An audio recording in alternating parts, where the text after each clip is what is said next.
अवकाळी पावसानं दिलेल्या तडाख्यामुळे राज्यातला शेतकरी पुन्हा एकदा संकटात सापडलेला आहे। सोसाट्याचा वारा आणि अवकाळी पावसामुळे पीक भुईसपाट झालेलं आहे। गव्हासह फळबागांचं देखील प्रचंड नुकसान झाल्यानं शेतकऱ्यांना सरकारनं तातडीनं मदत करण्याची गरज निर्माण झालेली आहे। अवकाळी पावसामुळे शेतकऱ्यांच्या हातातोंडाशी आलेला घास हिरावला गेलाय। त्यामुळे हताश झालेल्या शेतकऱ्यावर अक्षरशः तोंड झोडून घेण्याची वेळ आली आहे। भुईसपाट झालेल्या गव्हावर पडून छत्रपती संभाजीनगर जिल्ह्यातल्या शेतकऱ्यानं केलेला आक्रोश हृदय पिळवटून टाकतोय।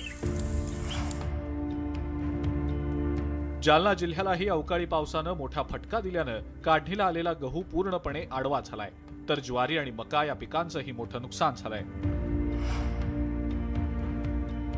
हिंगोली जिल्ह्यातल्या संत्र्याच्या बागांचं मोठं नुकसान झालंय। सेनगाव तालुक्यातल्या वरुड समन, आजेगाव परिसरातील शेतकरी हवालदिल झालाय।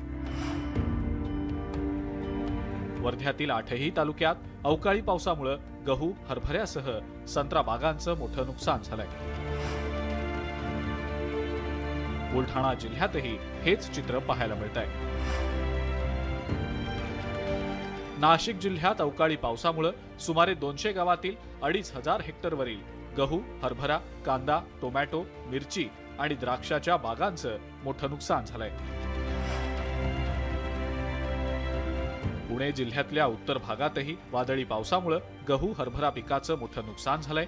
नुकसानाचे पंचनामे करून भरपाई देण्याची मागणी शेतकरी करतायत। अवकाळी आलीने या पावसाने हातात तोंडाशी आलेलं हरभरा, गहू अशी पिकं या ठिकाणी या अवकाळी पावसाने आतोनात नुकसान झालेले आहे।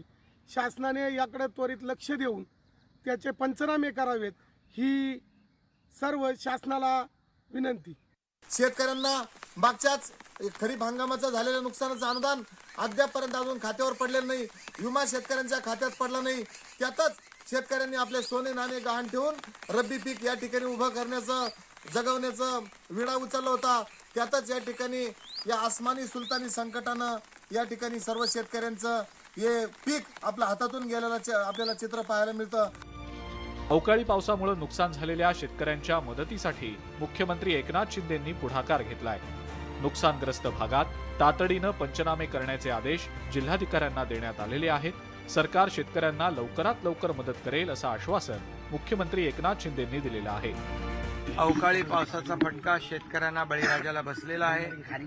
त्या सर्व जिल्हाधिकाऱ्यांना मी सूचना दिलेल्या आहेत, निर्देश दिलेले आहेत की तातडीने नुकसानग्रस्त भागाची पाहणी करा, पंचनामे करा आणि पंचनामे झाल्यानंतर नक्कीच या बळीराजाला, शेतकऱ्यांना शासन मदत करेल।